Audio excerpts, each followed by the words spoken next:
Hi ఎట్లున్నారు మంచిగున్నారా? మేమైతే జబర్దస్త్ ఉన్నాం. ఇవాళ మామిడికాయ పులిహోర చేసిన.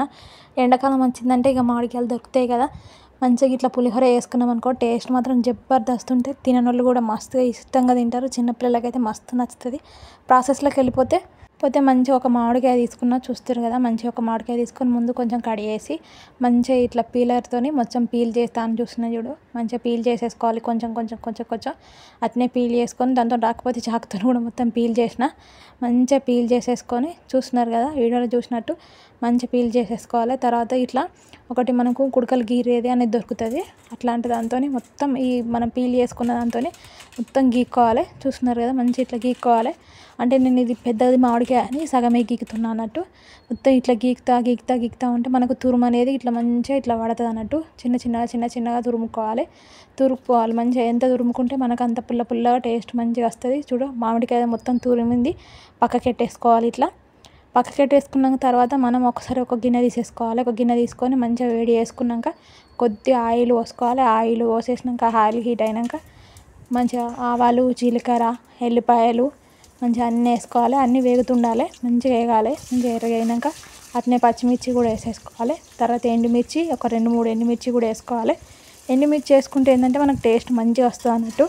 మంచిగా ఎండుమిర్చి కూడా వేసేసినాక ఉల్లిగడ్డ ముక్కలు కూడా వేసేసుకొని మంచిగా ఫ్రై చేసుకోవాలి. వీడియోలో చూస్తున్నట్టు మంచిగా ఇట్లా మంచిగా నూనెలో ఫ్రై కావాలి. అట్నే కొంచెం సాల్ట్ వేసుకున్నాం అనుకో మంచిగా ఫ్రై అవుతుంది అన్నట్టు. సాల్ట్ వేసేసిన తర్వాత పసుపు కూడా వేసుకోవాలి. అట్నే 4-5 ముక్కలు మామిడికాయ ముక్కలు కూడా వేసుకోవాలి. మనకు తినేటప్పుడు మంచిగా తగులుతుంది అన్నట్టు. తర్వాత మంచిగా మనం తురుముకున్న మామిడికాయ తురుము ఉంది కదా, ఆ తురుము మొత్తం వేసేసుకొని మొత్తం మంచిగా మిక్స్ చేసుకోవాలి. ఆ దానిలో మొత్తం మిక్స్ అయిపోవాలి. మంచిగా మన చెంచాతో మొత్తం అంతటా మిక్స్ చేసేసుకోవాలి. కొంచెం ఒక 5 మినిట్స్ మంచిగా ఇట్లా అయినాక మంచిగా మనం ఏం చేయాలి, ఇప్పుడు మనం అన్నం తీసుకోవాలి. అట్నే కల్లేమాకు మొత్తం వేసేసి అన్నం మంచిగా వేడన్నం అని లేకపోతే చల్లన్నం కానీ తీసుకొని మంచిగా పుల్లలు అన్నం మంచిగా అందులో వేసేసుకొని మొత్తం మిక్స్ చేసుకోవాలి. చూస్తారు కదా వీడియోలో ఎంత మంచిగా కనిపిస్తుందో. నిమ్మకాయ పులిహోరకి ఇట్లా వేసుకున్నాం అనుకో టేస్ట్ మాత్రం జబర్దస్త్ ఉంటుంది. ఆ మామిడికాయ ముక్కలతో తింటే మాత్రం పుల్లగా మస్తు తగులుతుంది. టేస్ట్ మాత్రం అదిరిపోద్ది. చిన్నపిల్లలకు కూడా మస్తు నచ్చుతుంది. చూస్తారు కదా పులిహోర మాత్రం సూపర్ వచ్చింది. మీరు ఒకసారి ఇట్లా ట్రై చేయరు, టేస్ట్ మాత్రం జబర్దస్త్ ఉంటుంది. లాస్ట్లో కొంచెం కొత్తిమీర పొడి కూడా వేసేసి మొత్తం దించుకున్నాం అనుకో ఎంతో టేస్టీగా ఉండే మామిడికాయ పులిహోర రెడీ అయిపోతుంది. చూస్తే నా నోరు ఊరుతుంది కదా. మామిడికాయలు ఇప్పుడు వేసవికాలంలో ఫుల్ దొరుకుతాయి కదా, ఎండాకాలం వచ్చిందంటే మామిడికాయలే. టేస్ట్ మాత్రం జబర్దస్త్ ఉంది. మీరు ఒకసారి ఇట్లా ట్రై చేయరు, మస్తు ఉంటుంది. కల్లేమాకు వేసేసుకొని కొత్తిమీరాకు వేసుకొని మంచిగా ఇట్లా వేసుకున్నాం అనుకో టేస్ట్ మాత్రం అదిరిపోద్ది.